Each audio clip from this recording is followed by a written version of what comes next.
Hey folks, tonight is episode 40 of Biomassed, and we're brought to you by Dire Straits and their hit single, Money for Nothing. So, without further ado, we're going to get right into it, folks. We've had Warlords 1.0 released. It is the new release itself, and there's a lot to talk about. And there's been a lot of going back and forth on the forums, most of it related to the War Barge, which was sort of the central feature, if you will, of the Warlords update, which now, truth be told, is really the groundwork for a lot of the future pieces that they're going to be bringing out in terms of PC revamp and how they're reinventing certain components of the game. Now, it is certainly not without contention, which we will get into. We've got a pretty solid lineup of kind of New Eden's dust finest, if you will, that we can talk about some of this. And by the way, when I say that, I'm totally excluding Soraya Zell from that part about the finest thing, so just please keep Thank that you. in mind. But we do want to touch on a lot of the component pieces, and I guess the contentious pieces of Warlords, because there are some good pieces in there, I think, or at least there's the promissory note of some good pieces in the future if all the pieces, if all the components, no pun intended, by the way, when we get into that, if all these components of this release and future releases snap together the way I think CCP Rattati would like them to, it looks pretty promising, but this is a little bit of a frictious start. So without further ado, we're going to go ahead and do some intros, and we're going to start at the top of the list. Godin, please lead us off. Hello, I'm Godin. I'm driving across the country right now. Don't mind me. Okay. Fireball of energy and enthusiasm as Are always. you actually like recording on the road, or like actually No, driving? no. We just covered this. He's in a game. He's like literally. I literally asked the same thing you said, so I feel kind of dirty now. Well, now we're on air. It matters. Okay. No, what are you playing, man? The Crew, something like that. Correct. Okay. Oh shit, I'm about to crash. Okay. All right. Push the talk, bro. All right. Jadek Menahem. Hi, I'm Jadek Menaheim. I am a weekly participant in the Dust 514 Poker Club. That's what I'm up to right now. Sweet. Okay. Kane Sparrow. Former member of the CPM and leader of the Negative Feedback Alliance. Good deal. Pokey. Pokey Draven from OSG Planetary Operations and co-host here on Biomassed. Soraya. I'm a co-host here on Biomassed and also a member of CPM1. And I am Jason Larison. I'm one of the co-hosts here on Biomass, and I am a member of OSG Planetary Operations, and I fly with Agony Unleashed on the Eve side. So, without further ado, let's go ahead and hop right into a CPM update. Srizel, take it away. Yep. So the big thing this week, I don't know how many people noticed it. It wasn't overly publicized, but we had a change in our membership this week. We have removed Judge Radamethis from the CPM. LOL. Okay. Would you do me a favor? I know that they posted it publicly, at least very kind of briefly, but can you describe sort of how that was arrived at least the parts that were publicly disclosed? He hasn't been present. You guys have seen him about as much as we have. We haven't been able to get a hold of him. CCP Frame also said that he had not been able to get a hold of him either, and it's been a long time. There's simply he wasn't there. He wasn't doing the job, and so that was that. Okay. Well, I guess this is kind of interesting, and I only just juxtapose this because I'm literally watching a CSM I was going to bring it up. That's going on in Eve right now as their term is starting to kind of wind down towards FanFest. Yeah, it's very interesting that all this happened at the same time, and it's totally unrelated, but yeah, it just happened that it's sort of everybody's at the point in their term. They're probably 3/4 of the way ish, 2/3 of the way ish done with their terms, and this is about the point where everybody's at the I'm mad as hell and can't take it anymore phase. I mean, my personal amusement is that, there's been all this drama at the CSM, and it's been very public, and everyone's heard about it recently. And we removed someone, and it hasn't even been picked up by the Matani.com. and so I kind of enjoy that we don't get quite as much. It's not quite as dramatic, and I guess that's because less people are interested. But it's somewhat nice. I kind of I have some condolences for the CSM members who have to deal with all of it right now. It's been enlightening to say the least, is for people who there's a lot of internal stuff that ended up getting aired that was probably filled in some interesting gaps for people about the CSM this year. And we don't actually for those curious, in the CPM we don't have a lot of inside knowledge of any of that over other players. Like we have channels to communicate with the CSM, but there's not a lot of stuff that's unrelated to our job that we talk about with them. Okay. So yeah, and like I said, it's very much unrelated to anything going on in Dust, but it is interesting because there's a lot of Eve players out there that, or vice versa, that play Dust and Eve, and ultimately the CPM was to a degree modeled around the what was brought up in the CSM. So one interesting note that I did want to bring up: there is actually a blue tag post in the Eve forums in the Dust subforum now. You guys see that one, right? Yes, I won that. I Yep. won that one. That I was pushing hard for that. Well, now, did you actually talk to Frame about that, or did he of his own volition do that? Well, I mean, I don't know if Frame was planning on doing it before or not, but I did talk to Frame and I said, hey, can you do this? When I first read that, it literally dawned. I was like, why in the world haven't they just double posted like Logibro, like literally just all the stickies of the updates, Yeah, I mean that's what like, it's why for. in the world haven't they been doing that? That's what that board is for, and I think that it's a big part of why some players may not understand that things are happening, is because they're not getting that communication from CCP. If they posted all of the like the critical game notes, dev blogs, patch notes, and the like the event blogs, like, hey, this is the event coming up this week, like the normal stuff they put in the Dust info, and they just cross posted it there, that would probably help a lot. And it just boggles my mind that nobody's thought to do that before. It's not like it's extra irritating for Eve players, because it's got its own subforum. It's easy to scroll right by and ignore if you're not interested.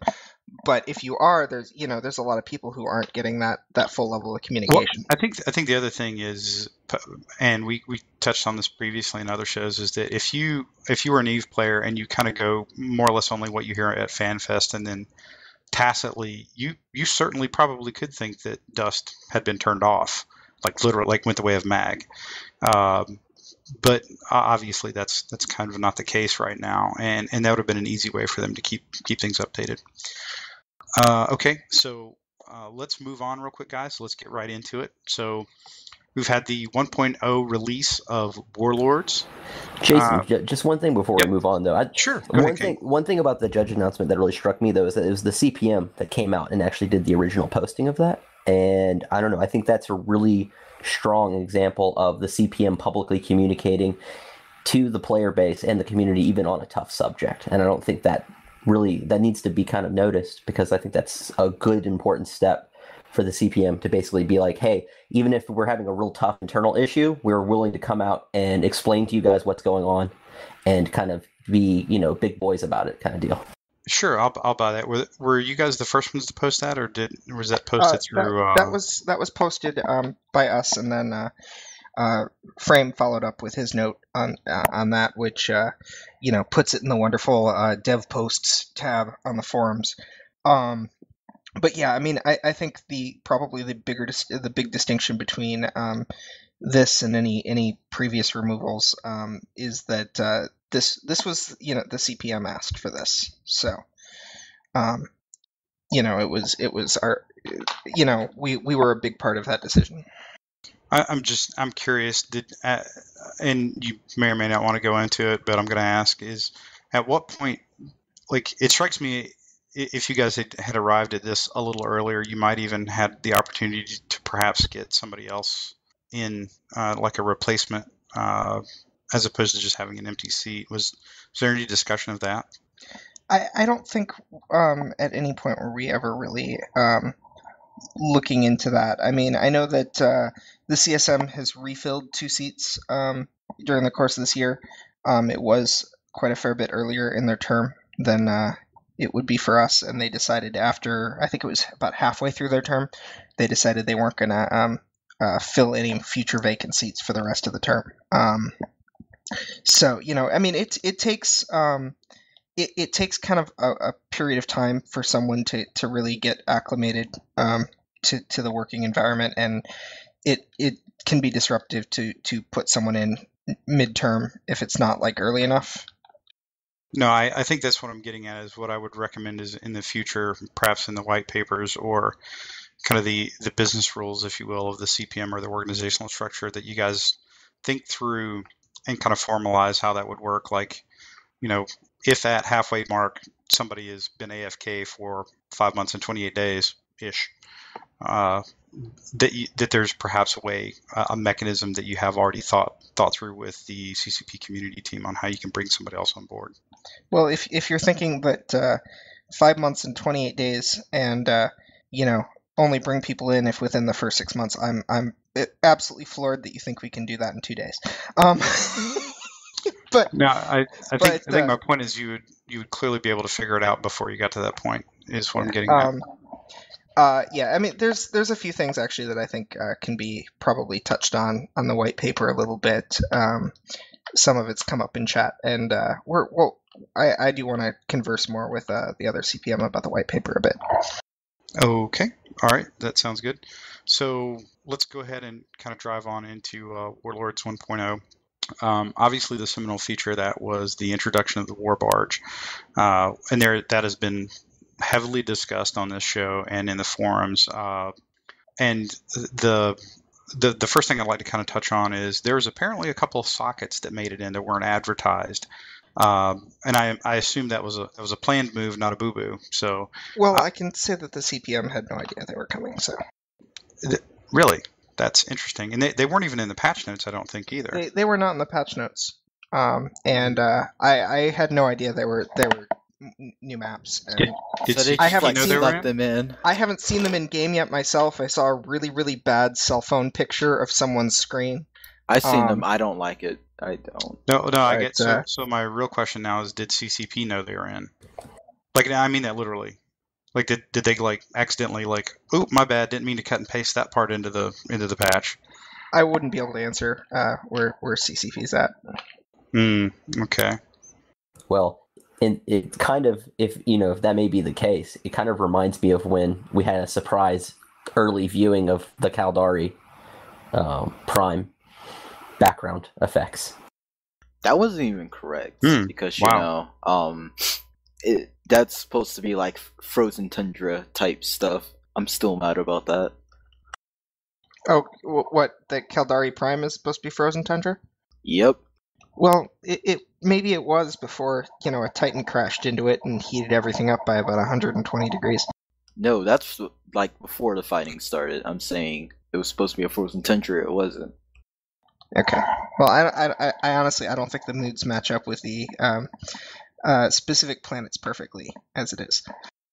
Okay. Yeah, well, but I know there was some planet that was a lava planet, and it was that's supposed to be like a terrestrial. Well, because all of the planets we fight on right now are supposed to be temperate planets. That's true, because that's basically where you can put PI. You can put PI kind of anywhere, but yeah, I don't know. It's been a long time since I looked into that. I know that it's really hard as I go back and I look kind of that far back. The things that were real in Memorex, you know what I mean? Like the stuff that was actually either there or just announced that was there, or that was rumored to be there. I'm really starting to lose the skid on that, so it's probably my old age. All right, so Warlords. Oh, yep. Yeah, I was about to say that. Thank you. So, any other non-Warbarge related things in Warlords that you guys caught your eye in the patch notes? Restock 2. That's literally the best thing in the patch. The thing to bear in mind, though, for people who weren't looking, because I wasn't looking, is it's a separate button. I spent a ton of money. That's actually pretty smart, though. No, it's great. It's great, but I had no idea that it was going to be a separate button. I just knew that restock 2 was going to be a thing, so I just, hit, my button and restock and ramped it up to like 40 or something, and then I'm like, this does not look how it's supposed to look. And I'm like, there's a separate button. So I stupided through that, so I figured I'd mention that. Okay. Everything looks weird now in my blaster for some reason. It's like yellowy tint over everything. in your So what? vehicles are nerfed then? Good. No, it's not really nerfed. It just looks weird. It bothers me. Like every single thing when I use a blaster turret on my HAVs, it has like a yellowy tint. I don't know where it's coming from, but it's just since Warlords dropped, that's how it looks. The pilot now. Go ahead. I'm sorry. I said it's because the pilot now has shooter glasses on, the stylish kind. That makes So sense. I actually do have a question. Is anybody seeing any of the new faction drop suits? No. No, Yeah, are they only in the strong boxes? that's Current- being changed on Tuesday. Currently they are, but they're gonna list them on the store. They've announced that. Are they going to be like what level drop suit? Standard. Standard.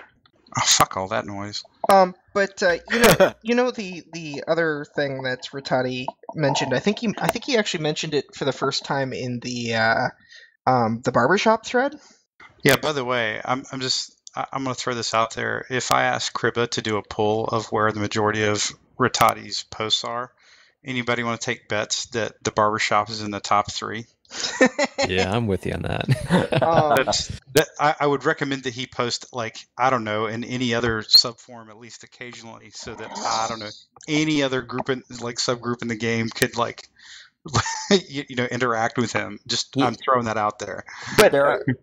But so he did mention though in there that one of the things that they are looking at is moving customization, like the vanity thing, to an actual skin slot, so that you can buy the skin and then apply it to any of your suits. So you could have you put it on your proto suit or whatever. Would that work retroactively for like quaff suits that you bought? That would be like, obviously they're not to the stage where they determine all of those things for final, but like what we at least were suggesting is, like, if you have like a Quaif, let's say you have a Quaif assault suit, then you should get like a standard, like just a standard BPO, and then your Quaif skin BPO, so that you can equal the same things. But I think it'd be crazy not to, make that retroactive in some way, shape, or form. It would be amazing. Like, the lack of just pure vanity items, like where vanity items. So at this point, vanity items have always been wrapped up in either an ore suit that gets destroyed or, any other things. But like, maybe somebody wants the skin really bad, but they don't want to necessarily pay the money for the suit too. It just gives CCP much more flexibility in pricing. It can improve the game itself, the performance, because that's one thing he mentioned. I mean, I'm excited. What was I just thinking? Shit. Oh yeah, if that happens, I can put my Zerotron Lav skins on Zerotron, like a Limbus or something. That would be really cool. But speaking of Quaif, Kane, I've been seeing you've been rocking the Kane has Quaif everything now. Yeah, he's got it all. I still need to go out yeah. and buy a lottery ticket. That you got it. 4th box in, man. 4th box in. That or like one of my philosophies is that every person has an allotment of luck points a week, and I think I shouldn't go outside. So, because you got both Quaif Lavs, right, and then the Forge Gun, and so currently I have a Quaif Saga BPO, a Quaif Mathana BPO, a Quaif Sniper Rifle BPO, a Quaif Laser Rifle BPO. Okay, you I did want a a Forge Gun? Quaif Blaster. I thought you had a Forge Gun. No, How many- God, no. If I had gotten a Forge Gun, 30 lines in Skype would have been filled with "we." how many keys did you buy? I had a lot of keys. Exactly how You dropped. And gone. So now I'm pretty sure that he bought pretty much all those keys, like you many I had block saved keys. up. Yeah. Total number of keys that I've used so far binding with the event is 115 keys. But that's also like God. That's like 109 more than I've received ever. But I mean, I've been keeping a running list of anything that was like officer or better in terms Because of my Keen, keys. you've been like sacrificing money for experimental purposes this week, I haven't love you? it. I can't help it. I like experimenting with things. It's something that I don't You're know. going to go broke on experimenting with things. Hey, I'm not broke yet. Close in terms of my ore reserves. That's for damn sure. Well, on that note, I think the other component I've noticed that they're definitely up in their game for the strong boxes. Reportedly, I think there's still some issues with a lot of fairly random, like new guy YOLO shit in the strong boxes. I don't know that they've removed all of No, it's still there. the Random craziness basic shit. The and random skill base. books and stuff. Yeah. So there's that's an ongoing issue that has not yet entirely been resolved at the point of the release. And by the way, the new thing I'm trying to figure out is, can we get a feature where I can move all these strong boxes to Minecraft and build some shit with them, because I got so many of them. Let's see what else we got on the Mighty Warlords. Oh yeah, all the a lot of the named officer gear from the player events are in. That's actually really cool. I actually kind of like that. That's definitely a pretty nice thing that they did in terms of letting players leave their mark in the game. And then obviously the CCP officer drop suits. Uh, I'm kind of, I've never played with one, so I don't think I've ever seen one in game. But I think it's cool that you have some pretty high end stuff that's rare, that's floating in and out of the game. So again, things like this where it's basically taking in game items, you tweak them, you rename them, put some lore flair on them, new coat of paint, that kind of stuff. That's a tried and true model for these kind of games, and honestly, in fact a monetization tool, which we can kind of get into a little bit later. Let me see if there's anything else before we dive right into the Warbarge stuff. There was the Rodin sniper rifle. Yeah, so where did that come from? I didn't see that listed anywhere. Someone had found it in game. I Is don't know. that, They like took a rare drop, like an officer What drop? is it? It's like a bolt action sniper rifle, one shot with What the it was like fuck? 550 damage base. Yeah, it's off the hook. And I think Thundergroove was doing some. I don't know how he's doing what he's doing. He's able to like get the Catma code from the PS3, but he was like looking at the stats of it, and I'm relatively confident that Thundergroove is actually Fox 4's alt. Probably. But yeah, he said it has the same sway as the sniper rifles, but double the zoom. So it's like old school Thales then? Maybe, More yeah. damage? And I think it's metal level 9, so it's not officer. That's, is that in the experimental range? Maybe. I think it took proficiency 1 to use. Well, I guess now that was, I think Arkina brought that up to me earlier, and I forgot about it. Is that, did they name the experimental rifles something like a Rodin sniper rifle? Every I haven't seen any experimental weapon I've got has been called experimental. Experimental assault rifle, experimental plasma, plasma cannon, like. Totally seriously, and I'm absolutely not poking. No pun intended there, Pokey. But it makes me wonder if they accidentally put more into the release than they thought. Like, I mean, it really does. Like, it makes me wonder if they, there was like a mistranslation of Icelandic to English to, Chinese to English to Icelandic of, put only these things. Oh, put all things, and there you go. It's all in. Well, and one of the things that was also came out with some of the numbers type issues is that there was some server side stuff that did not go live with a patch the way it was supposed to. So I know there were a few issues because of that as well. Okay. I did notice that the squad orders and leader commissions are back, which is pretty cool. I do like that. Now, does that stack with the bonuses vicinity of the point? Yes. Oh wow. Okay. Revive with the proto needle is like an amazing over 100 experience. Like, okay. Well over. Well, yeah, I think that just as I randomly read off a couple other things real quick.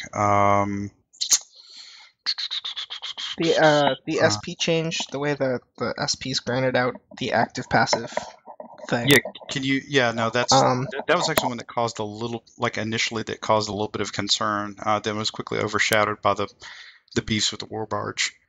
Yeah, well, and there's they've had some technical issues with the bonus SP this week. But no, the limit for that is pretty small too. Is like the anti AFKing thing is like for veterans is you have to get like 150 war points, which is a joke to get anyways. It just means you can't literally sit in the barge. The case that was actually, I agree with you, by the way. So we can write that down and mark the date. But I do think there are some of the people on the forums that actually had a valid point. Like when you get into like to the 50 clone ambush matches, like if you start the match and it goes poorly immediately, yeah, you like, I don't care what you do, you may or may not be able to get 150 points. Yeah, and that's the aforementioned ambush really sucks as a game mode. I'm with you. But people I played with have gotten under 100 points. Still, I mean, maybe it would be better if there was also like if it was like 150 war points or you died at least 4 times. So if you're getting that could be farmed too. You get farmed now with. Oh god, then you're gonna have people jumping out of the MCC. No. My glory days. No, you'd have to put like killed by another player. You'd have to at least have been shot by. I think we're already stretching CCP's ability to monitor and track at this point. But for a fair statement, I do like the idea behind it, but it's. In a weird way, I'm starting to see a trend in this one, and I'll kind of save it towards the end. But it's one of those things where it's like I like the idea and concept, but I'm not sure it was a fleshed out idea or thought out in terms of what are the second, third order effects. Does that kind of make sense, guys? Yeah. Okay. Like I said, a lot of small things, but I did flip through the patch notes again real quick. Still didn't see anything about the new sockets, which I've only seen the flyover that JDick posted. I think that was you, right, JDick? You posted dropship flyover. That's the only time I've seen them, to the best of my knowledge, in game so far. But plenty of people have been posting immigers on them, so they're clearly in game. And it's kind of interesting, like that between that, the Rodent sniper rifle, and who knows what else has maybe wiggled its way in there that we haven't found yet or it hasn't hit the forums yet. So it's kind of interesting. What I would like to do is hop right onto the war barge piece. I will lead it off very briefly with a brief description and kind of like slide the red meat into the table. So the war barge is basically the building block piece of many of the future hot fixes, patches, point releases, whatever you want to call them, coming out for Dust, at least on the current Trello roadmap. The war barge, in theory, would be a linchpin piece to not only an individual Merc's activity inside the New Eden world in terms of what he can do, the benefits he can gain, and resources that he can personally draw upon, but it would also have a corporative benefit, not a corporate, but a corporative benefit, in that when you coalesce those benefits together under a corporate structure of some other version of a war barge, like a flotilla or something, you would start to accrue command points, or you would get other benefits that would then lead you down the road of competitive or organized team and structured play. So this was really kind of one of those cornerstone pieces, I think, as we started to move forward with the current direction that Dust is in.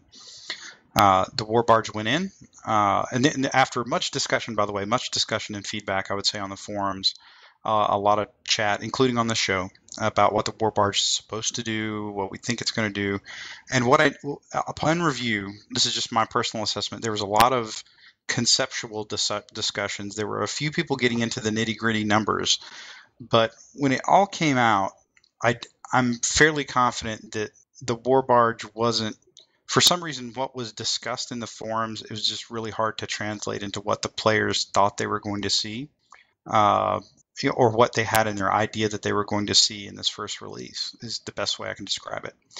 In terms of the actual mechanics of using the war barge and really what it gave you, and I hate to say it, but the kind of, excuse me, the Nintendo-esque graphic picture of the war barge. In fact, I think the stuff that Denny Fleetfoot, aka Kevin Longstride, posted, like the actual artwork that he posted on Twitter, looked better than that was like just mock-ups, looked better than what's actually in the game on my PS3.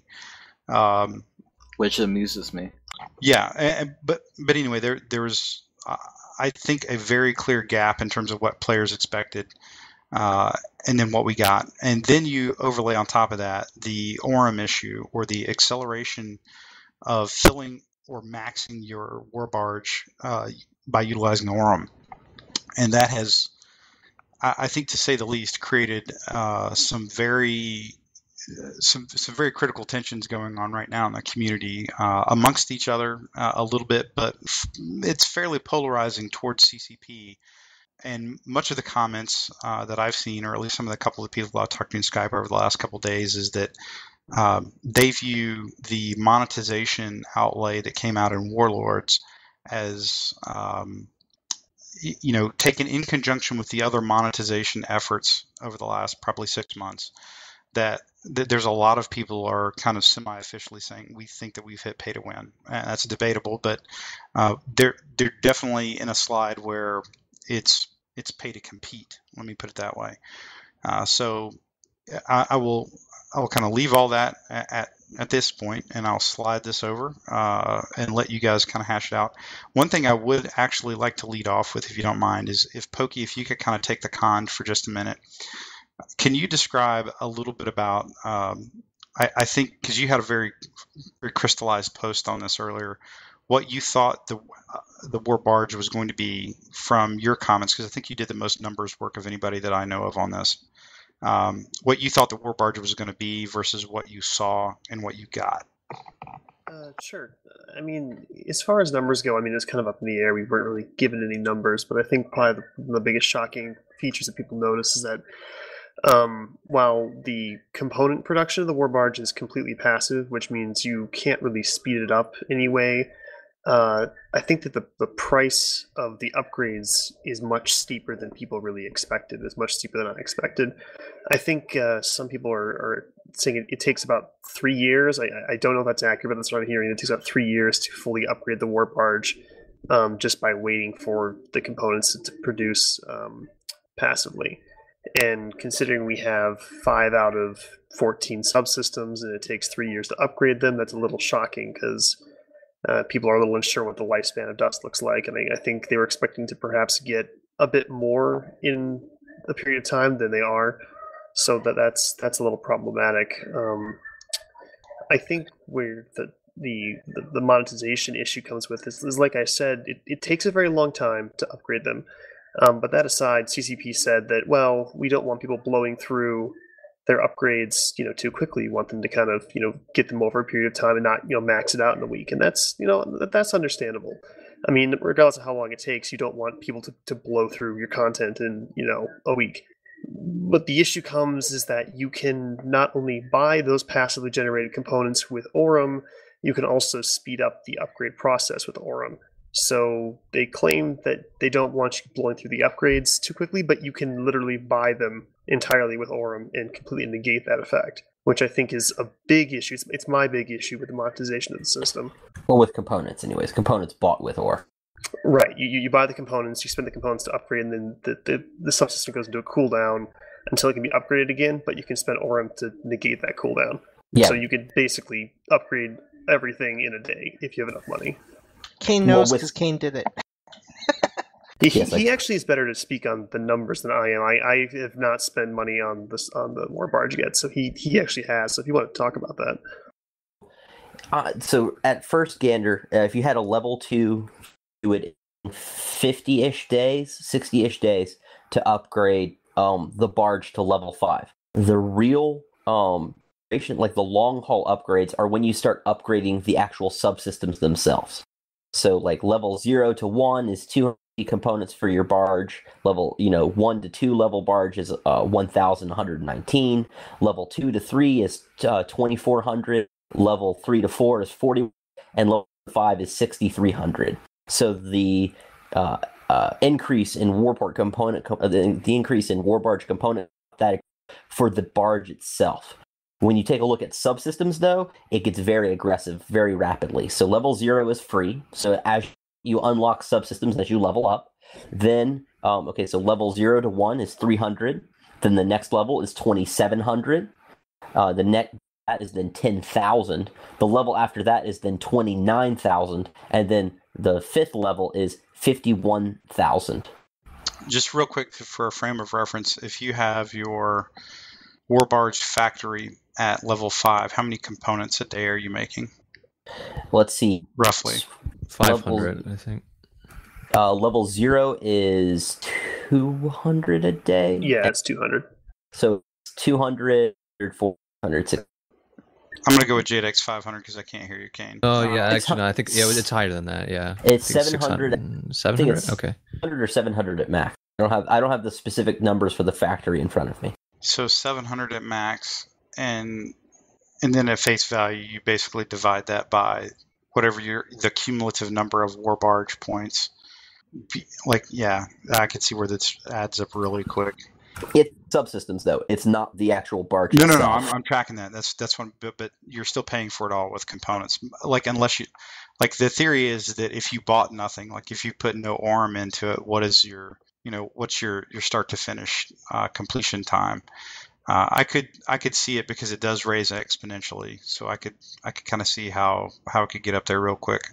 I'm on the no ore train, and I am currently waiting. I'm close. I think maybe tomorrow night I can maybe get to my level 2 Warbarge. Nope, I still got 3 days for some reason. Well, and that's the thing, is that you upgrade your Warbarge to 1, and then you're waiting 4 or 5 days to upgrade to 2, and you gain really no benefit in that time.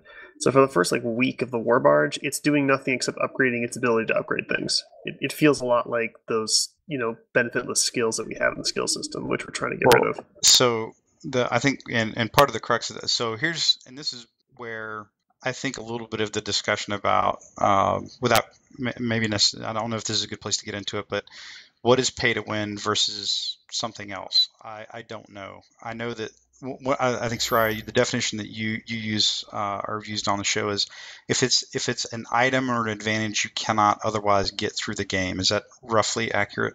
Yeah, as long as you can get the same benefit in time, then you're not pay to win.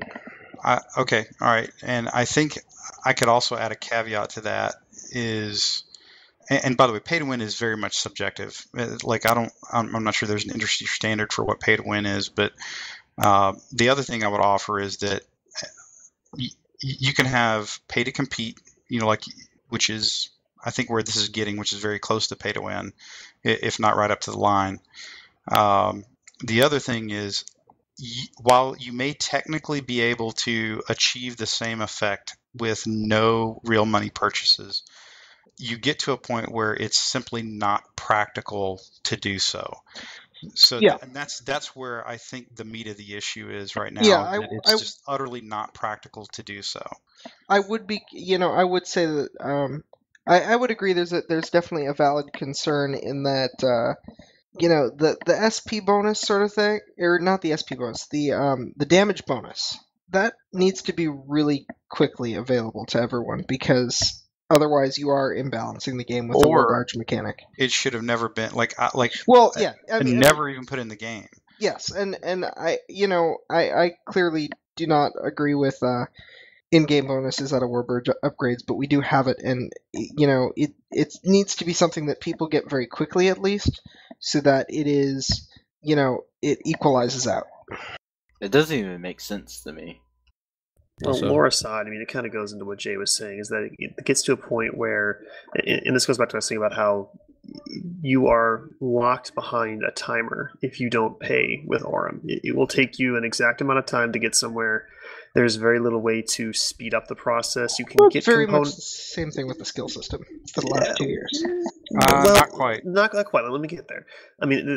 Technically, components can drop from battle. It's extremely rare. I've yet to have it happen. Some people have had it happen in very limited quantities. But generally speaking, you cannot play more to speed up the generation of components. I think that in itself is an issue.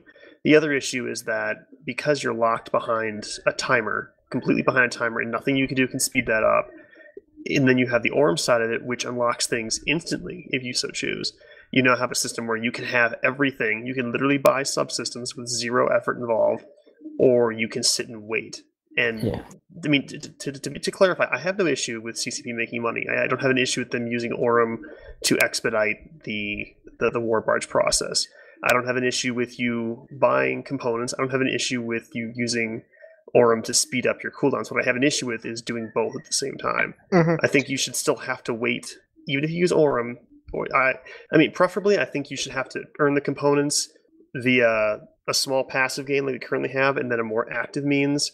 And then if you Yeah. want to use Orem to speed the cooldowns faster, that's fine. I think that would be ideal. I really don't like the purchase of components of Orem. There would be a good note to potentially having more components in end of match salvage, so that there's a more active way to push that forward.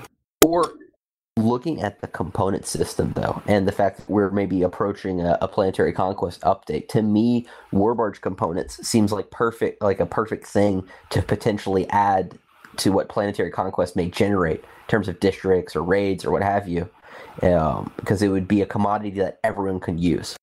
But can everyone have access to get those? The thing, I don't know. You could run into problems there.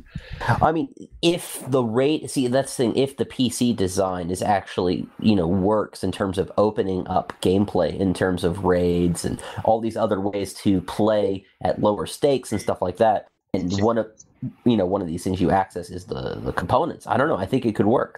But I gotta tell you, I hear what you're saying. I don't disagree with it.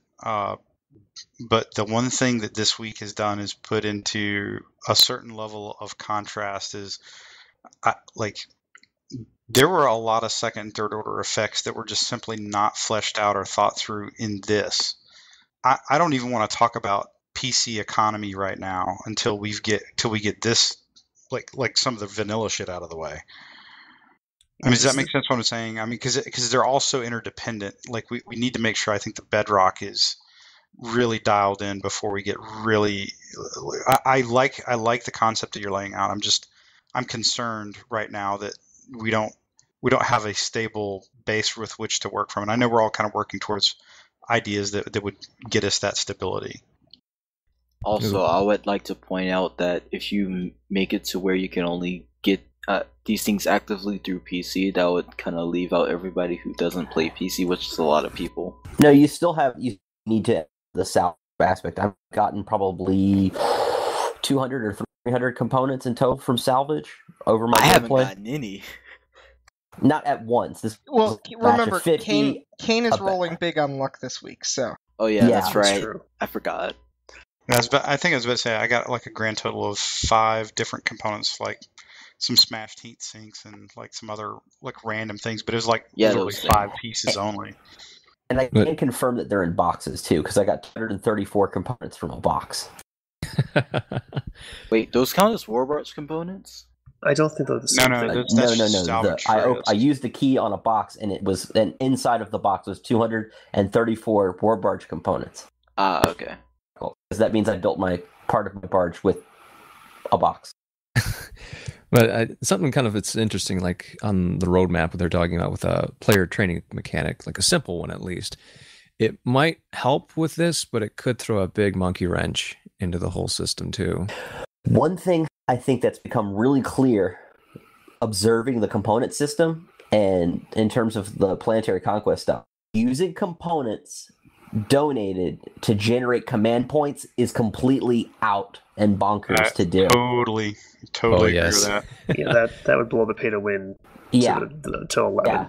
Oh, I could defend my district as many times as I want because I just dropped, X number of, thousands of dollars on ore to buy components. Not even money. Like I was talking with Jay earlier on this and it was brought up in the forums, but you could just set up a simple like alt farm on one machine. All you need is just 16 profiles and you could generate like upwards of what would be like $50 worth of ore purchase on components just in 2 days. Yeah, and I think that goes into the line of maybe it's shifted a little bit away from and more into active generation through like matches and stuff like that. Yeah, It's definitely. It's fun to get stuff in the South, like stuff like Warbarge at the end of a match, Like, you see a frontline sit, you're like, Warbarge component. Now with this new system, you'll be like, ooh, that's cool. That's something I can immediately. See, if I was able to get Warbarge components out of doing matches, I wouldn't even care. It would be like, yes, I would just play a lot. That would actually get me playing. Well, it's the perception of also playing the game. I mean, you want to feel rewarded in regards to your Warbarge by playing the game, rather than I'm going to sit here and watch it cook for a month and eventually get what I want out of it. I want to actually feel rewarded for playing and winning with making my Warbarge perform better, and you just don't get that because it's just a timer. Yeah, one thing I did want to ask, and basically, as I was making some notes for the show tonight, I ran across several small inconsistencies in the discussion about what the Warbarge is to a Dustmerc, and then sort of where it fits in the scheme of things. And one of the ones that caught my eye was they noted several pieces. I don't want to say the word component too much because it'll confuse things, but several facets to Warbarge that would, in theory, benefit newer players faster, that kind of thing. But there's some real, very, very odd things about how they describe some of this. So one of the things I would point out is that, and maybe I missed it, and I totally think it's very possible that it was said somewhere, but I just didn't catch it. But did anybody else expect that you could pick what subsystem to put on your Warbarge? Yep. Yeah. From reading the post, I did not expect it because, like, I read the forums. The forums were like, "You will get this component, you will get this subsystem when it's unlocked, and it will not be changeable." Right, but I did not read that to be like I would follow the yellow brick road that CCP laid out. I thought it was literally going to be like I unlock the module slot and then I can go purchase the module to put in there. Does that make sense? Yeah. That's what I thought, because I thought I was going to be able to make a whole bunch of component factories and just farm out. No, I mean, what I got is what I expected, but I can understand how crazy it would be if you could stack all the damage bonus modules. Well, no, for example, one of the ones that they indicated was the virtual reality training SP stimulator thing that basically that gives you a bump to your passive SP. It was clearly stated that this will be a boon to new players, yet it's like the third thing that you unlock. So they put that deeper in the pool to get to. And in fact, at least they put the damage bonus in front of that, which I'm still mildly amazed that they use damage, like raw damage, omni damage, in fact, as the bonus, the in-game bonus that you get. So, and here's the deal: like, basically, if you do play competitively, you will have that module to 5. Like, if anything else, you're going to have that one to 5. Percent, by the way, not 5%. Yeah, no, I mean like level 5. Excuse me. In a game that brags about choice and player freedom, it's odd to have such a linear upgrade path like that.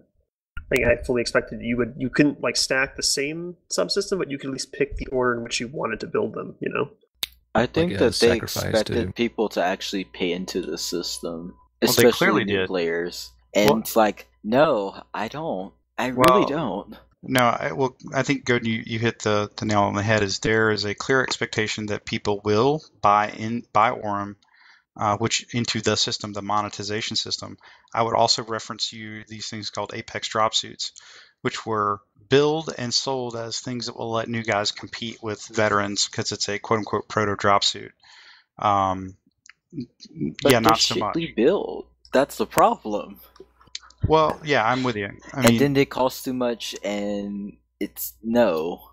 Yeah, but the issue is that there are a lot of people that have already sunk real money in the form of Aurum into their Warbarges. A lot of people have done that until they very quickly do the math that they're like, oh wait, so I can get the components, but it's really when you want to eliminate the cooldown that you start buying the Aurum, like for real use.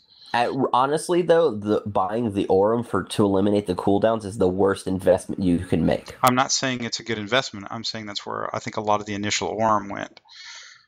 Yeah, I would agree with that. I would say that there is more Aurum spent on probably killing cooldowns than actually upgrading barges. Sure, because you get basically no bonus for the first, few upgrades that you get, and then I could see a scenario where probably a lot of people are getting like, was it like a $9 Aurum pack or whatever, and the first time that they do the math and they sink in like, oh, that's only like 300, components or whatever. Let me buy some components. They do that, then it's like it's 2,761 components, and I think that's the real number to like kill your cooldown.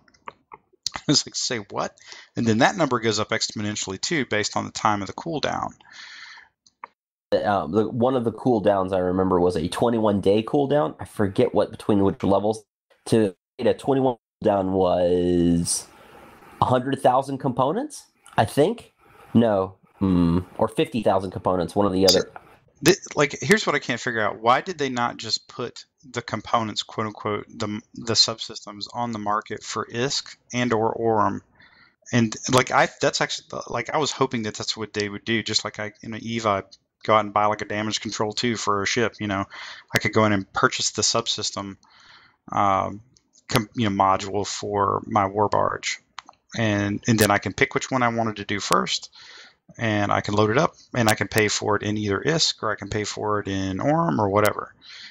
But that would totally defeated their monetization strategy, though. I don't know.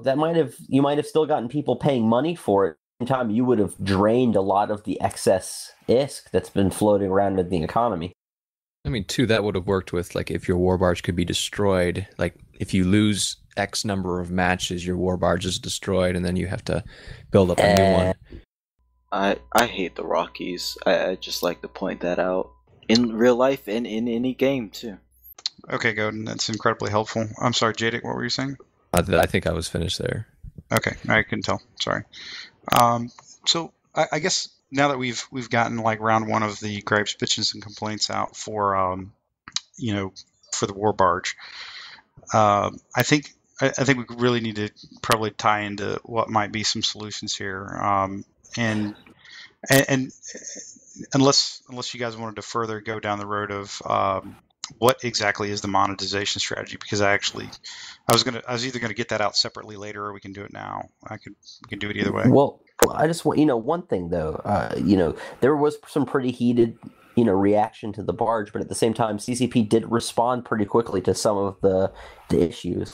The issue of selling back components for money, potentially being an issue that's been resolved.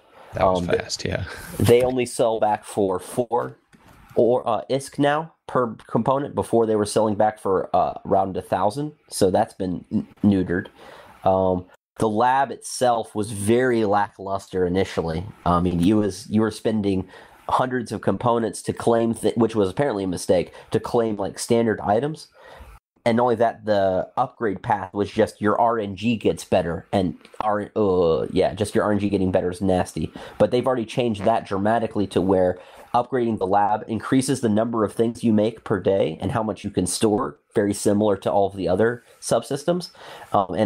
But you are guaranteed an experimental or officer item when you claim items from the lab, and that actually includes officer suits. It's actually not a bad way to approach it, I think. Okay. I mean, CCB hasn't been completely tone deaf to there being issues with the barge. No, I think, and this is probably as good a spot as any to address it, because it probably needs to be. When I say there was tensions, there were some clear tensions over this week. It was clearly some tension between CCP in the form of really Rattati, because he is effectively CCP to most Dust players, and several members of the community. And you could tell over the course of the week that the way he was responding to certain things, it was obviously things were getting, he was getting more and more aggravated. And I think perhaps he may have returned fire a little bit too heavy-handed in a couple instances. However, put yourself in his position. He's obviously an invested player as well as part of the development team, and he's put a lot of his personal time and effort and invested a lot of himself into trying to make the game better. So Absolutely no. I don't think anybody will disagree with that. So when something that he probably wanted very badly to go over really well, uh, kind of stumbles out of the gate and kind of takes a little bit of a header onto the ground. Um, I can see where there's a lot of frustrations on his part as well. So there's a lot of tension, I think, going up and down on both sides. And I will admit there's a little bit of a defensive tone in some areas from CCP, but you're right. They do acknowledge that there's clearly some things that need to be addressed. And so I think that there's a good baseline to start a dialogue with the community from on that. Yep. Yeah, I mean, obviously, when you're going to be releasing what's the next major update, I mean, this is 1.0 of Warlords. You want it to go well, and unfortunately, the player base is extremely bitter, and they react to pretty much anything that doesn't go well with extreme prejudice. And I mean, when you're the only guy, aside from maybe a handful of others, actually looking at this stuff, the stress of people beating on you gets built up pretty quick. And I mean, Rattati's a pretty classy guy, but we're all human, and eventually he's gonna kind of snap, which I think kind of happens. I mean, I've expressed myself in my own thread, just like,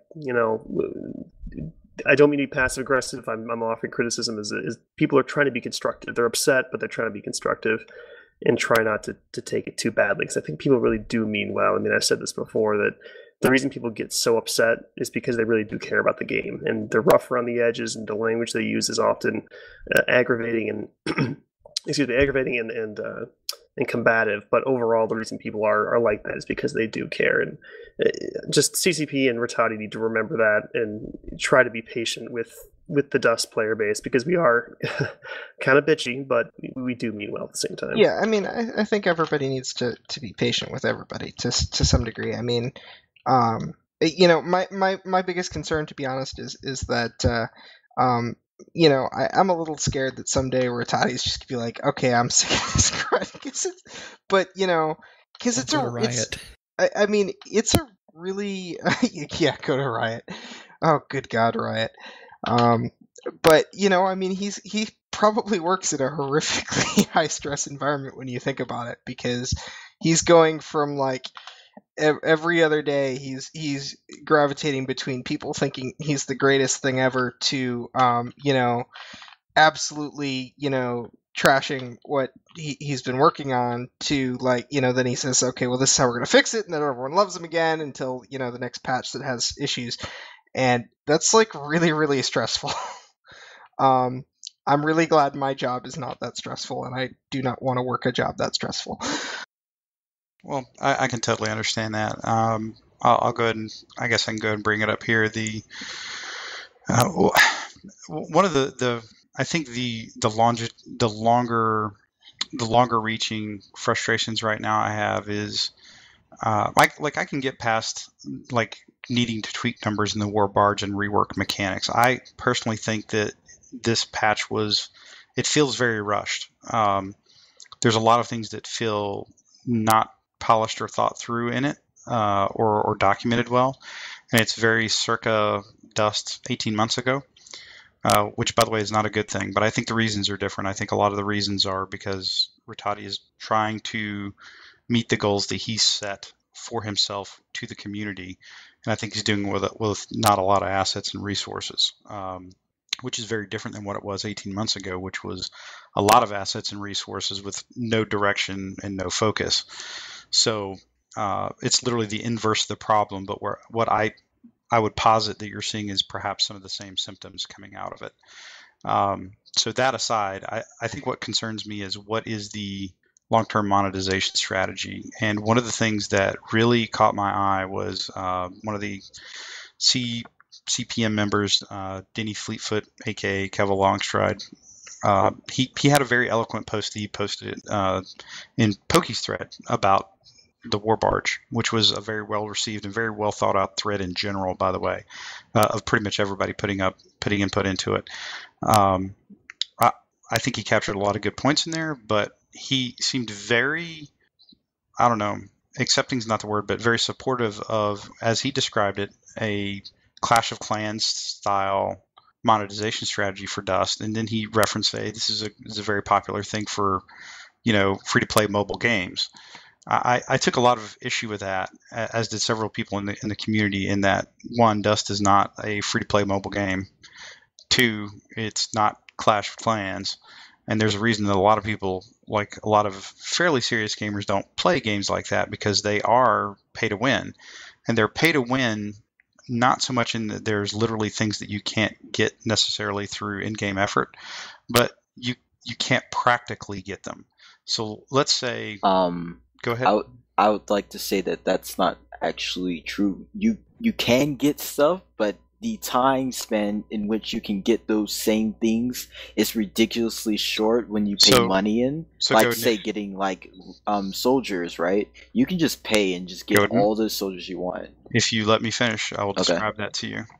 So continue to play the crew and drive across the Rockies and hate it. Oh, I'm out of the Rockies. I'm in California now. That's absolutely outstanding. So please continue to drive. Okay. As I was describing, what you get into a scenario is just what we talked about earlier with Zell. Is it truly pay to win, and there are items you cannot physically get without paying money, or does it become so impractical that you almost must pay money? And that is very much the track that we're on. And then, something struck me that CCP Rouge's background, it was centered around not only production of games, but the monetization of games. And then Freebeer's a noteworthy member of the kind of the old guard community.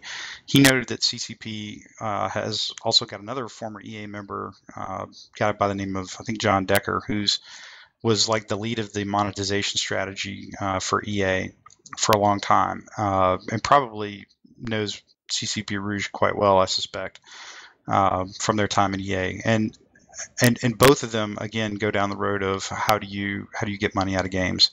Again, not a bad thing, but you can definitely see a track that we're on in terms of monetization strategy that is, in my mind, like, it makes me actually reevaluate like how much support that I will give Dust 514 going forward.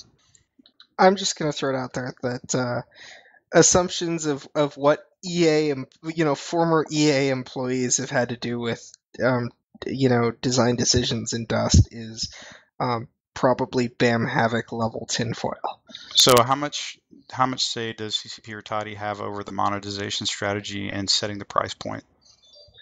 I don't know how much he sets the actual price point because we don't know the price point before release. Sure.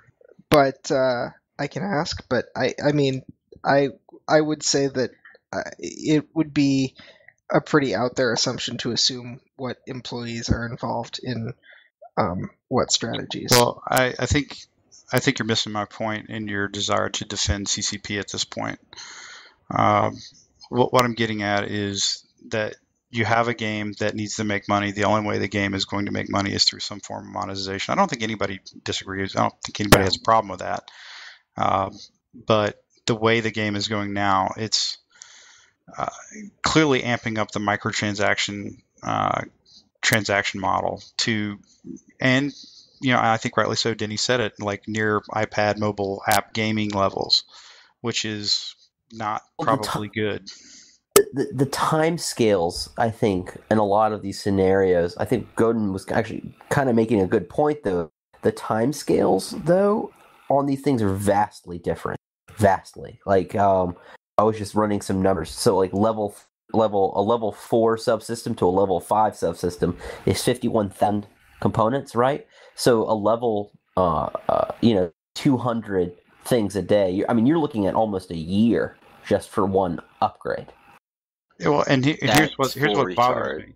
Like, how did that? Like, if everybody thinks that that's a problem right now in the community, which I'm not sure I know anybody that doesn't, and there probably is some people, I don't know, but the fact that those numbers went out like that makes me very concerned. Because if there's anything that CCP Rattati can do well, like other than actually, do CPR on a game, it's do numbers. Yeah, that's what spreadsheets. That's what I cannot figure out about this. So it really, it definitely seems like, I don't know, like.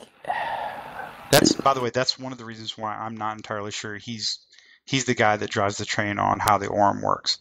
he's like, yes, we monetize it by doing these following things. Then I think somebody else is probably on the business model side, the actual making money side is probably trying to figure out how do you hit the quote unquote sweet spot for money. And one of the things about CCP's monetization model up to this point has been pay to grind less. Has been kind of the mantra of the game. You know, you can get a proto weapon at level 3 in a skill. You can pay to not have to grind out that SP. All the SP can be gained via match. You can also buy a booster that then makes it to where you get more SP per actively match that you play. So pay to grind less.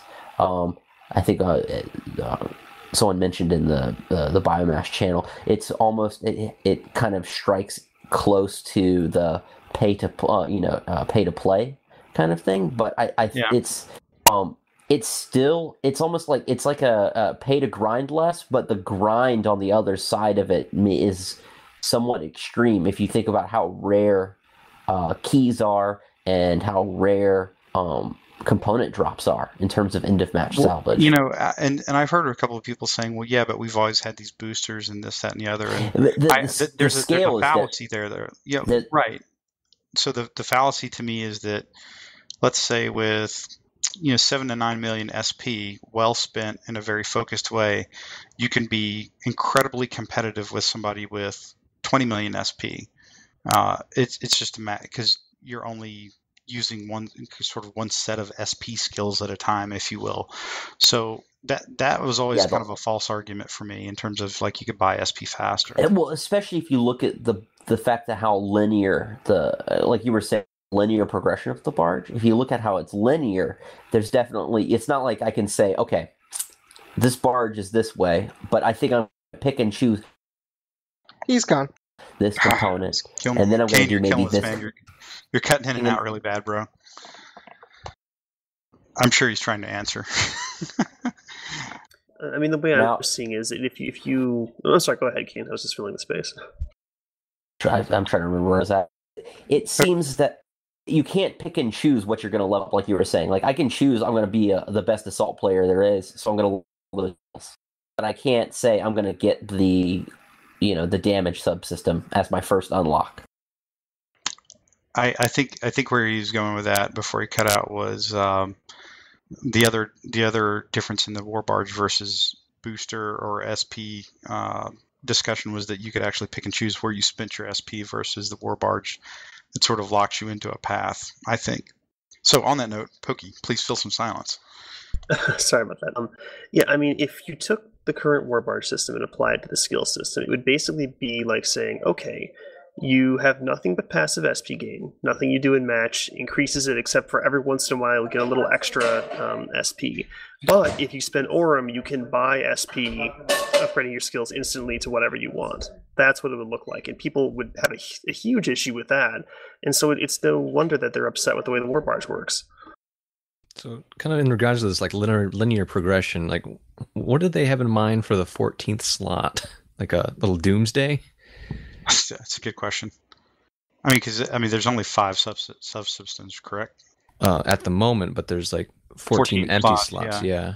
Well, I mean, yeah, I like the fact that they're building in flexibility. I assumed it down the I actually small turret from Eve. Well, just fit it on there.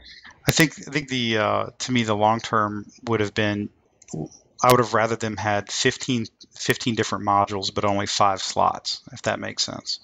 And then you're customizing and picking and choosing what advantages and resources that you want to accrue utilizing your war barge. And actually, by the way, to Godin's point earlier about, what if you wanted to sacrifice other benefits in order to pull more components or whatever, and you wanted to load up X number of modules of factories in your ship and make it a factory ship. I actually don't have a problem with that. I think where it kind of comes off the rails is obviously you should not be able to stack any kind of in-game benefit, and there probably should be some sort of stacking penalty on some of it, but I actually don't think there's necessarily a problem with it. Then you get into JDEC's discussion of how easy this is to alt farm, and by the way, the first thing that I thought of, other than how this could impact the competitive balance of Dust was actually RMT, like real money trading. Because I could easily see a scenario if you can make RM value that easy for nothing, like you basically have a real money faucet for a little while, because they would eventually turn it off. They would eventually crack down on it, but you could very conceivably come up with an RMT scheme pretty easily for, particularly if they ever got it to where you could send somebody components or send a corporation components. Like if they ever did that and didn't have some of these issues ironed out, it would be an incredibly toxic situation in the game. Yeah, agreed. So I guess we were at the point where we start asking, well, what can we do, or what by we, I mean the royal we, but what are the most practical solutions that can be implemented?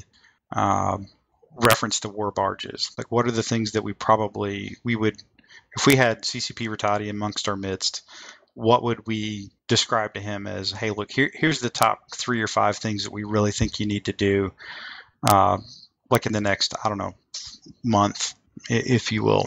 What do you guys think? I got one, a good one. Make a game mode where we could, instead of getting ISK, get war barge components, and that would be the active way of getting them.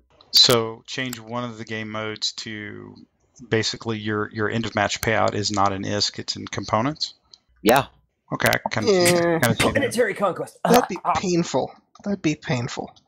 Why I would it be feel painful? like Fact War because Because I you're have to using go. suits. You need ISK. You No, should get I ISK wouldn't for, say for PC all or your matches. FW, or you could have it a way to where you could get those in PC and FW, but I wouldn't say just necessarily only PC or FW. Or have a mixture, something like that. Yeah, have a way to get it, but It seems Yeah. salvage. It seems end of match salvage is the but easiest it's way really to. rare to get that in But salvage. that's That's something- the Sure, bump problem. it That up. can be tweaked. That- I yeah. think. I think that it's pretty clear that I think the war barge system, that the numbers need tweaking. And there's a lot of stuff that they're planning to add on throughout the life of this release, Warlords 1.x. But I mean, I think the numbers need tweaking. There needs to be adjustments to the way salvage is put out for it and the way stuff is generated and things. Oh, I just finished. I mean, it comes down to perception. I mean, I want to feel like by playing the game, I gain benefits. So if I have to get components in lesser amounts more frequently, that's going to feel more rewarding, even if the amount of components I'm getting per hour is very similar to what it currently is. Now, I think it should be much higher. I think passive component gain should be supplemental, and active component gain should be the primary, much like SP is. But I think that you should be getting it constantly, maybe in slightly different amounts based off of performance. That'd be kind of cool if you won, you got more, but that's probably a bit more than a simple hot fix. But the fact of the matter is that upping that drop rate is instrumental in making it actually feel like I have a stake in making my war barge progress faster by playing the game rather than just watching it happen. Yeah.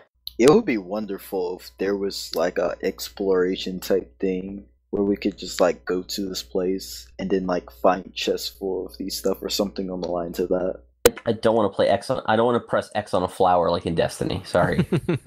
No, not like that. I'm saying like sort of on the lines of what Eve has for exploration. But Like go to a place, sort of like the ghost sites in Eve. I just think that's way out of the scope of what is going to be able to be accomplished. I get that. I'm saying I wish we could have that. That would just be wonderful, though. Well, as I go back to what can we do in the next 30 days, like what could we do to fix some of this? I think the number one thing is going to be tuning the numbers. Yeah. I mean, As we Definitely I think needs Pokey laid out a good case for that, but this all doesn't feel right. It's the only way I could describe it. It's very intangible, but it's like a cumulative nature of a lot of things. I think there's two things. One, obviously, they need to quickly come up with some better formula for, obviously, there is going to be a formula that allows you to spend Orem to benefit your war barge. 100%, I got that. But they need Cool. to figure out what's more tenable, or what's palatable is probably the better word. And then the other thing is I think they're. Yeah, I'll say this until the end because it's probably not worth it right now. But I think that's the number one thing they can do. There's a lot of other things I think they should do, and I'm a little concerned right now with the shape that this release went out. That's all. I think something about the cooldowns that might make it more effective is if you increase the salvage, right? Then what you also do, the end of match salvage of these components, make it to where you can dump bit by bit into reducing a cooldown. Because right now it's all or nothing. That feeling of progression really logic, good. yeah. I'm sorry, what was that? I said that happens in a lot of those mobile games. You can just dump resources into lowering time spans, so like building stuff doesn't take as long. And there's ways to get those resources other than just buying them outright. Force like attacking like small places that are player controlled. Yeah, a Force Commander has a model that's kind of very similar to Clash of Clans, and there's ways, like, you can do certain missions and stuff like that to actually get the premium currency. In this case, it would be Warbarge components. So you get components and then dump it in, and you can reduce cooldown timers and stuff like that. But you can do it piecemeal. You can say, oh, okay, I've reduced it by this much, I think the part that's the issue is that you have to have all of it at once right now. That's kind of silly. I think that they didn't mean for it to be this bad, but it just ended up being this bad. I don't think that all of this was actually intentional. Maybe I'm wrong. I think a lot of it's a good idea. It was just the way it was implemented, and perhaps the way the numbers worked out just didn't work. It didn't mesh right. And I mean, that's sometimes the sort of thing that you have to kind of let happen to see how you can fix it. I think a lot of this could have been avoided, but regardless, here we are.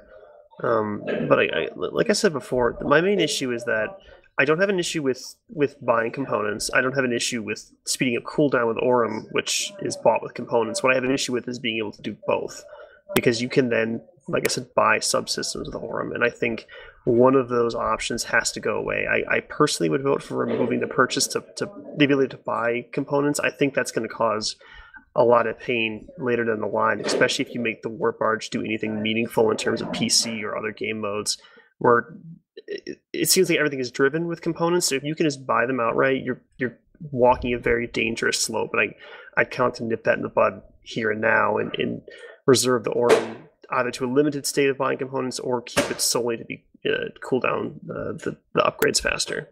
I have a question. Is the reason why the lab is based off of RNG because they haven't actually designed a way for you to actually build the stuff that you want now?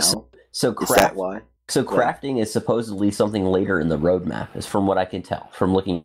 So in terms of the back and forth about the lab, what's kind of come out of it is you're going to build stuff with the lab, but then you kind of use the crafting to change whatever you get into what you want, which it seems a little odd in terms of you think you would just build what you want to begin with. Or for a small nominal fee in Aurum, you could take that prototype Duval rifle and turn it into a experimental rifle. That sounds like inefficient as fuck. But it sounds like a great way to make more Aurum cells. Yeah, but that's just like money grubbing at that point. What do you think it is now? Yeah. and don't get me wrong, that was not a very that's probably not a helpful comment. I mean, the short answer is that is kind of what it feels like, because lurking in the background of all this is, hey guys, the fucking PS3 is like dinosaur age right now as far as a game console. So having progression structures that unless you pay for them, the progression will outlast probably by a factor of 2 the lifespan of the current game console you're playing. That's just insane. Yeah, I believe they announced that they're going to stop making the PlayStation 3 console in 2016. The announcement was that they're one of the factories that produces a lot of the parts for it. They're retasking to do something else. Okay. That doesn't say anything about how many they've built, how many they're and maybe have in stock, and how many they're building, or even if that's the only place that can build those parts. Just that they're ramping that down a bit and putting that factory to work doing something else. That would cut down a significant amount of PS3s made, though.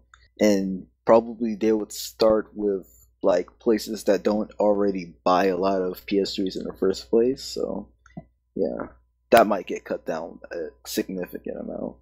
But I mean, even the production of the PS3 is no, I mean, there's a new game console, and there are still people who buy PS3s today, and there are still people who have PS3s that have had them a long time that continue to play them. The fact that they tend to explode because they're poorly made devices in the first place aside, but it's yeah. If even if they're stopping production tomorrow, it doesn't change the fact that the reason that the game is still played is because a lot of people still have them. Yeah, sure. I would also offer that I think 2015, like calendar year 2015, is.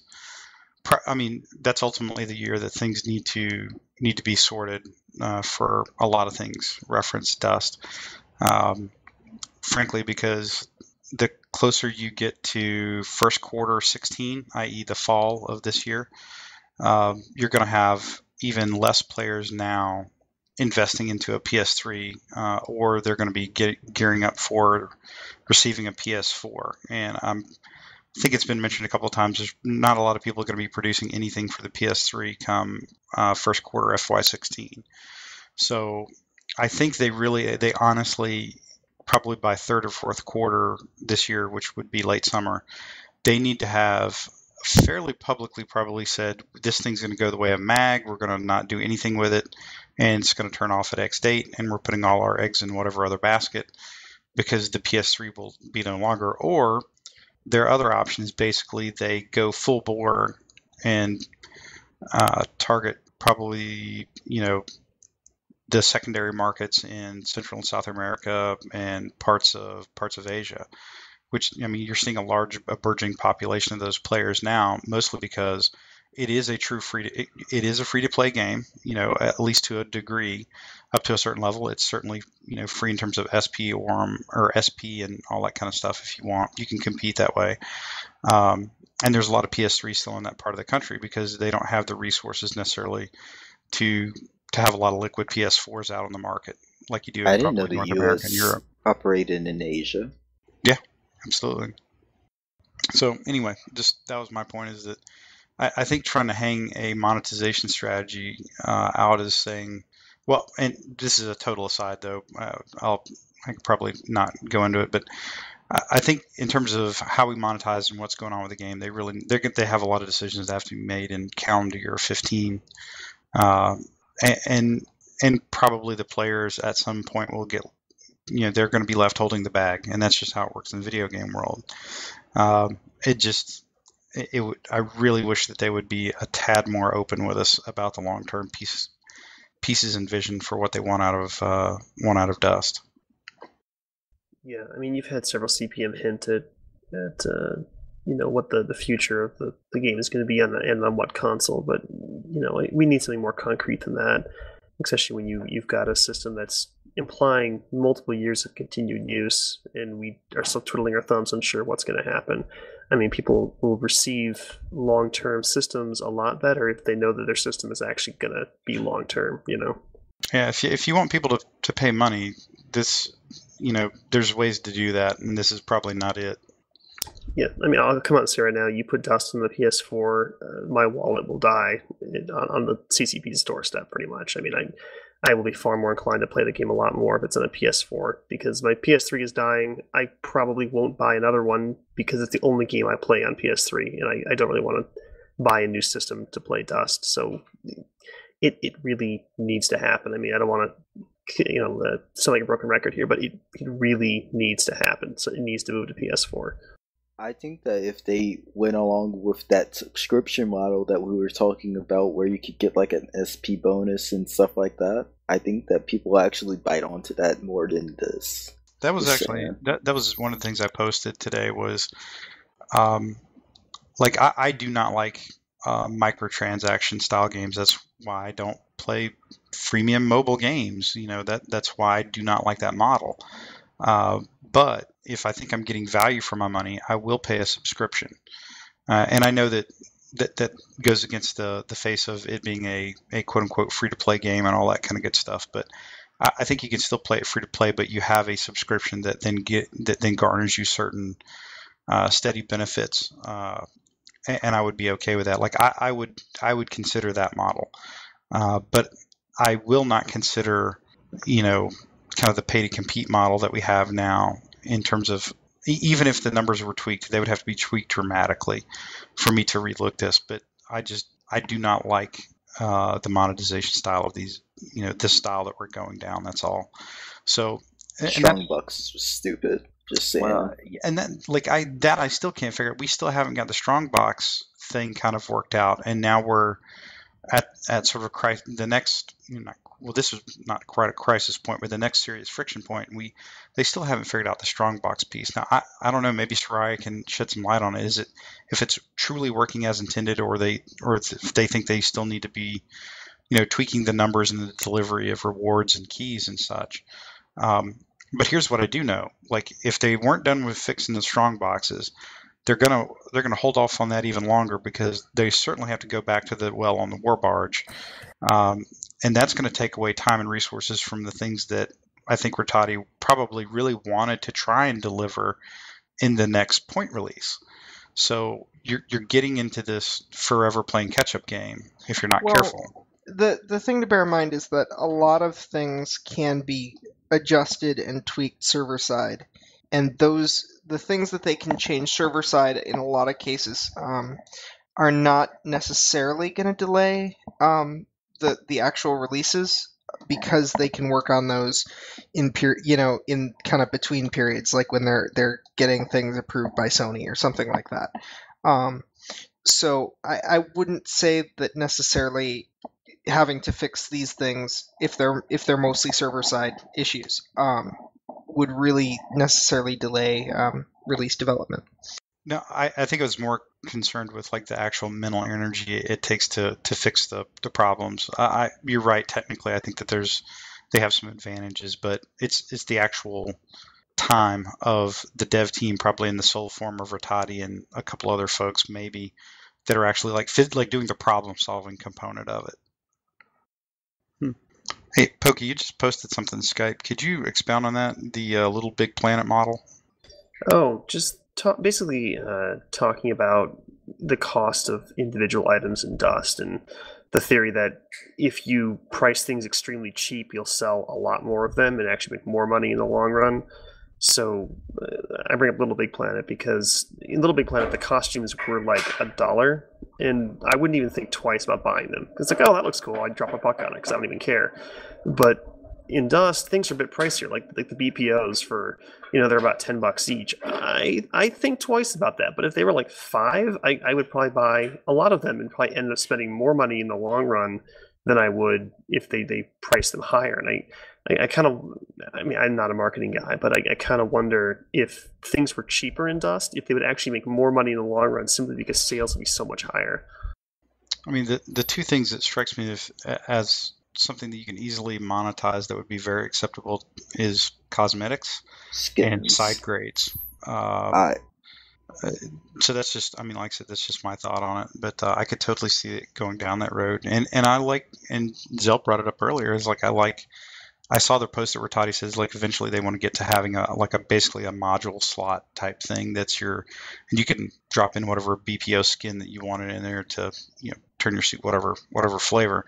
I think that's a great idea, and that is the kind of thing that people will spend consistent money on. And once you get it down, once you have all that system, all the sunk costs of getting that system in place, it's literally a matter of some guys banging out different color schemes in the back and pumping out some new color schemes, like once a month or something like that. That's a very, very doable process. And then, like I said, side grades, things that are balanced, but but they're on par or on a tier with, with everything else in the game. So it's not a marked advantage. And that's actually something that a few games are starting to really go to, is less of the kind of the pay to win model, but it's pay to be different model, if you will. So that might be something that they could explore. But again, it all very much presupposes like what is the strategy over the next 6, 9, 12 months. Well, and cosmetics are awesome because they have zero effect on gameplay, but they've been proven to sell. I mean, people, myself included, bought the Quaif BPO suit. I have a BPO for most of those suits, but I bought them anyways because I wanted the color. So, I mean, people will buy cosmetics. I mean, if, like you said, once you have the system set up, it's literally tweaking numbers on a hex code to see what color is going to pop out and what what your reflective factor is. I mean, materials are not difficult to make once you have it done because most of them are procedurally generated. So I mean, if you put a system in there, you can make a ton of money, and it doesn't affect the gameplay at all. People will not complain about pay to win because it doesn't do anything. And so I think this whole I guess I call it a shader slot or a skin slot is awesome. I'm very excited for that because I think that's going to give them means to make money without touching on these more sensitive issues like the war barge and whatnot. Yeah, I think there's something to that. Like things that don't directly impact lethality and competitive advantages are. I think there would be consistent sellers. I think probably surprisingly so. I mean, that's proven in a lot of different games. It's just I get really leery when you have a model where I can basically drop my wallet and get a damage mod for free permanently stuck on my suit, because I dropped it. I mean, that's a clear market advantage. And if people say 5% isn't much, then why does everybody beef so much about, 30, 34 damage versus like 33 and a half? That's the nature of the game that we play. I like to point out two things. One, shaders really pokey.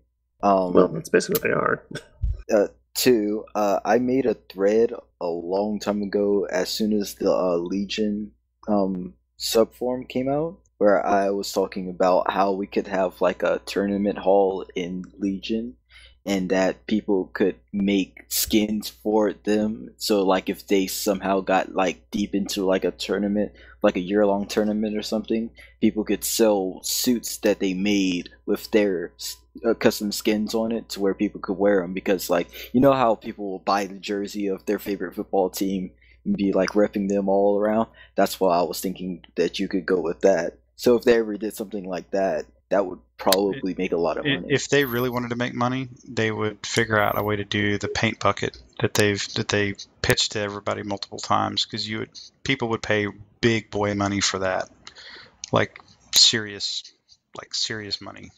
Yeah, I was thinking on the lines of like $20 to $30 for just one skin for something on the lines of that. But then you can manufacture and sell the suits that you make, so it would kind of even out over time. Yeah, perhaps.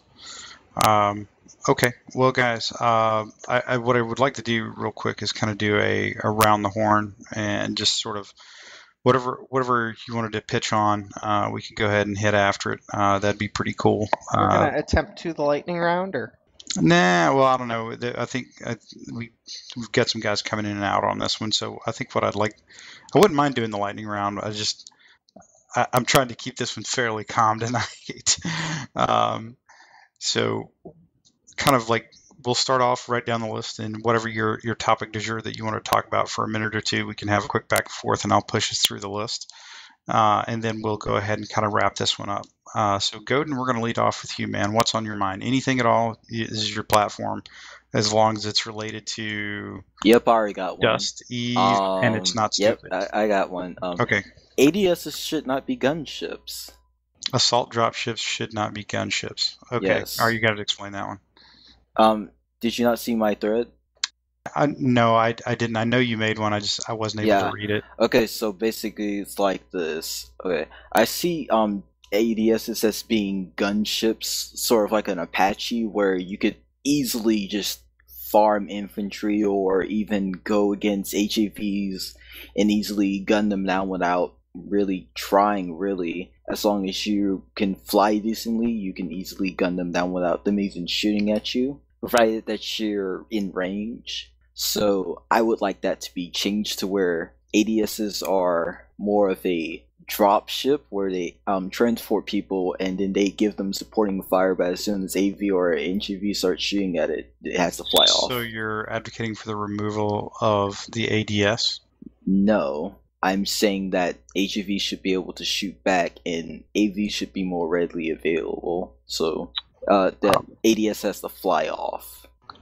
Because at current, unless there's AV there, it doesn't really have to fly off. Yeah, I'm okay. I think I'm following you, and I'm going to Okay. try to recount what you just said. I think you said you have some concerns with ADS is basically acting like gunships. It is an assault dropship, so it should be assaulting some people. So once we get past that, it's you said that HAVs and AV should be able to shoot them, which I agree with. And then the next thing you said was when there's no AV there, they just stay there, which I agree with also. So I guess I'm a little confused at what you're trying to get at. I'm saying that HEV should be able to counter them, and AV should be more readily available. As in, there should be more supply depots and such around so that people can switch to AV. So it'll be easier to scare them off. However, I think that they should be able to easily transport people as well. Because right now, it's really hard to profit as a pilot. No, but what really you're get points. Yeah, but what you're describing is the dropship. It holds more people and it still has 2 guns on it. So that's why I said, are you advocating to remove the assault dropship? No. So then what would be the difference between your new and improved assault dropship and the regular dropship that we have now? It would be able to give for a short amount of time until people actually start shooting back at it. It can give support fire for anything that it drops. Kind of like the dropship now. But the pilot can shoot as well. So it's more fire support. I guess that's what I'm kind of getting at, is why not just put a pilot gun on the regular dropship and call it good? That would work. So then you are advocating for the removal of the assault dropship? Well, I never thought of that suggestion, so I wasn't really advocating for it. But if people like that suggestion, I wouldn't mind. Because as I'm thinking about it, I wouldn't really mind if that happened. Okay. Well, I would just like to see that HEVs were able to better counter dropships and AV was more readily available. Okay. I mean, you just described like a show topic in and of itself that we could go round and round on in a very, sort of gladiator style way. So okay, I guess that's next week. Potentially. Let's see what this week holds. But like literally, you're describing an age-old argument that I'm sure we've had many times on here, and we'll probably continue to have. So on that note, Mr. Jadek Menaheim. Well, what is on your mind? On my mind, I've been particularly excited to follow the Jovian discoveries on the Eve subreddit, like everything that people have been finding on the Singularity server. Most, like in particular, the Jovian skin models. Someone brought them into Blender, and you could see what the full body looks like, and just kind of gives me the impression that maybe the people over at CCP are kind of looking to move toward that Eve Unity suggestion that Hilmar brought up. Something like Jovian Tech is able to assemble all of your Capsuleer, a pilot, Valkyrie pilot all into one or something like that. Well, there's a lot of interesting things moving that way, and one of the interesting things that they're really doing in Eve right now is they're using the lore as a vehicle to describe how the game is changing. And if you're pretty sharp about it, when you read the chronicles and the little tidbits they're putting out, the like the scope videos and things like that, they're actually foreshadowing heavily the things that will happen mechanically in game like next. So it's a really interesting and frankly very welcome, very welcome addition to how they're doing Eve, which is kind of reminiscent of how they used to do it a way back, but they're definitely getting into it. Have you happened to catch the Hydrostatic podcast lately, Jadek? No, I have not. So Hydrostatic podcast, it's ran by a guy by the name of Ashtarothly and Lock Fox and Fireready, and 3 really good dudes. And you can, I think they're in the Eve the Cypher's channel. Eve Radio, not Eve Radio. EvePodcast.com. they've got several lore specific shows, and they just put one out about a week ago. It's about like 2.5 hours long that goes into great detail about everything you're describing, and a lot of background on the Jovians. So if you've got some time to kill in your commute this next week, I would give a shout out to the Hydrostatic podcast and go check out their lore panels. They're really, really good. They do assemble a lot of community experts from across the Eve to delve into it. Excellent. Be glad to. Okay. Anything else, man? No, that was mainly the big thing. Just kind of just following that and the little things that people are able to uncover. It was nifty. No, totally got you, brother. Pokey? Oh, well, we're still working on the HAVs. I'm sick of doing it, but I think we're getting close. Not sure when it's going to be done. It's kind of getting tiring. Yeah, people are just getting bitchy and bickering about it. I'm just kind of done with it. So hopefully we can wrap it up soon and move on to LAVs and dropships. LAVs will be fun. Which is what I'm trying to do. Well, let's finish the HAVs first. But the point of the matter is we should hopefully be done soon if Rattati makes a final decision on some key things. I was just trying to get some discussion going, you know. Yep. I actually got people to agree a lot on labs. Everything I put out on labs, pretty much everyone agreed on. It's just the drop ships. It's like, I just want it to be OP. That's kind of what I was getting. Well, I think I'm just going to avoid dropships altogether. I don't fly them, and I don't want to deal with the people that fly them, so I'm just going to go, okay, you guys figure it out and be done with it. They're probably just wants to make it even more OP. A lot of them are really like Sparky, seems like. Well, I think what you want going is your top turret on HAV to have a higher tilt so it can actually shoot more up to hit a dropship is what you're really looking for. But that's a different discussion. Kind of. That's really the only thing that you could do, but let's just save that for another time. We're going to clearly have to dedicate a show to what all we think Godin actually wants, because it's apparently a pretty interesting topic. It is. Okay, Srizel. I don't have anything we haven't already talked about that I want to specifically bring up. Okay, that's fair enough, man. Like I said, I was just trying to see if there's any dangling participles out there or lingering topics. So I'm not sure that I have anything left to put out tonight. I think we had a very, very good discussion about a lot of the trials and tribulations of Warlords 1.0. And the net effect right now is as a customer, I'm a little bit concerned. Some warning signals have gone off about how this is coming about, so I'll be monitoring it pretty closely. And to me, again, it really highlights the need for probably some additional discussion about the future and the path that Dust is taking. In whatever form or game that's going to be or platform, I truly believe there needs to be some discussion about that from CCP, and I think it's really unfortunate that they're not, because a lot of the discussions we're having now could quickly be made academic very quickly, depending on what's out there that even the CPM may or may not know.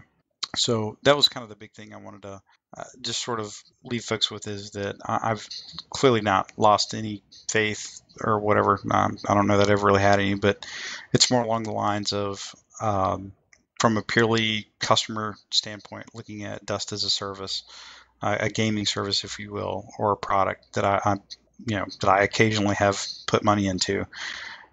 There's just not enough information out there for me to put more money into the game right now. And as good as CCP Rattati is about just great feedback and discussion on the granular in-game components, I am concerned about really the understanding of what's happening writ large in the game. If you don't know your game's going to be around for X amount of time, or you don't have pretty good faith of it, it's really hard to justify putting more money into it or more time and effort, and that's really the thing that Dust, or really any socially based game, really demands. There's money, which is, that's a resource, and it's of varying value to you where you're at economically, but it's really your time investment, and that's what I gauge things on. I could spend a lot of money on games. I often don't, unless I really like it and put time into it. And that's the thing about Dust, much like it is for Eve with me, is it is a community effort or a gaming community that I want to invest in. And one of the ways you do that is you're actually purchasing in-game benefit to do other things, and there's kind of this little cycle there. I just don't have enough information right now as a customer to really start looking at putting out long-term ISK or real-life ISKs, if you will, into Dust. And I really would like to spend more money for CCP products because I like the products that they normally put out. But there's a lot of warning flags going off for me right now, so I'm kind of in a wait-and-see mode. And that's sort of what I wanted to lay out there. Now, in conjunction with this, you've heard Soraya say it once or twice and some other CPM members, and Denny kind of said it in his response post to Pokey today that, hey, all you people wise up. Think about the model they're making. It's a 3-year progression model, so they know the game's going to be around longer, and the PS3 is not going to be there longer. So, hint, hint, don't you think it's going to be around longer on a different platform? I take real issue with that he said that, and I've, it's not evil. I think he was legitimately trying to do a solid to the community and try to put what he thought was information or an implicit hint or something out there. But the reality is, every time that somebody not without a CCP tag says that, that's a total squirrel that you throw in the room that we all chase. And it does not do anything to move the conversation in a positive way. All it does is sow confusion. And I think it is a position that the CPM, through no fault of their own, has been put in by CCP. So I don't take issue with Denny for trying to I guess put out a positive hint, if you will, if it's even a hint. But implying those type of things, I'm not in the business of listening to those impositions anymore. It's really more that it needs to come from CCP now. I'll just step in and say that I don't think that the mathing out the progression chain of the game sets you a schedule for the continuation of the game or that. I think that that's a stretch, personally. I agree, but that doesn't. But you did have a sitting CPM member put that out fairly directly. Well, I can disagree with the sitting CPM No, member. I'm not saying that. I'm just offering that that's where it came from, and the issue is that any kind of discussion like that really needs to be coming from CCP, not. Yeah, I mean, CCP does need to communicate better with regards to the future. And hopefully, we'll get there. I mean, that's CCP needs to communicate better. Okay, I didn't notice. Shush. But yeah, I mean, it's obviously it's a continuing topic to get as much out as we can, and I think that every time we get out there on the communication bandwagon and push it really, really hard, we do make progress, and we do that regularly. But it's a hard fight. Okay. With that, guys, I think we're pretty much going to bring this one down all the way down to the ground and land the plane. So we'll do a fast round of shout-outs, and then we're going to call it a night. So on this note, we're going to start from the bottom of the list and go up. So Soraya, shout-outs? You always call me last, and I prepare for that. I don't think of my shout-outs ahead of time. Shoot. Just go around. Pokey Draven. Shout out to CCP Ratati and team. It's been a rocky start with Warlords, but please be patient with the player base. They mean well, and don't hate them, and have a beer. Relax a little bit. It's busy, but you're a little stressed out. Kane. Just have to give a shout out to all the people who are crazy enough to still play this game. Also a shout out to my internet for finally letting me talk for a little bit. And last, definitely the people in the community that have helped me gather up numbers for the War Barge to kind of make sense of kind of this system. And in terms of, because not a lot of it's documented, so you kind of got to trial by error and trial by fire to figure out what's actually going on. And Godin, or correction, Jadek. I'd like to give a shout out to the Biomassed podcast. 40 episodes in, and I've been impressed with you guys. It's just a great platform for feedback. I appreciate that. Thank you. Okay, Godin, sorry. Shout out to whoever made this wine because it's delicious. Shout out to Ritati for actually being here and working on the game for us. Shout out to all you motherfuckers. Thank you for making me interested in this game still. All right. And I'm Jason Larison, and I've got a quick list of shout-outs. So, again, appreciate everybody that came on the show tonight. Thank you very much. I appreciate Cat Merck for alarm clocking to get up, being awake enough to sign into Mubble, and then he stays in the lounge area because he fell asleep and did not come down to actually participate in the show.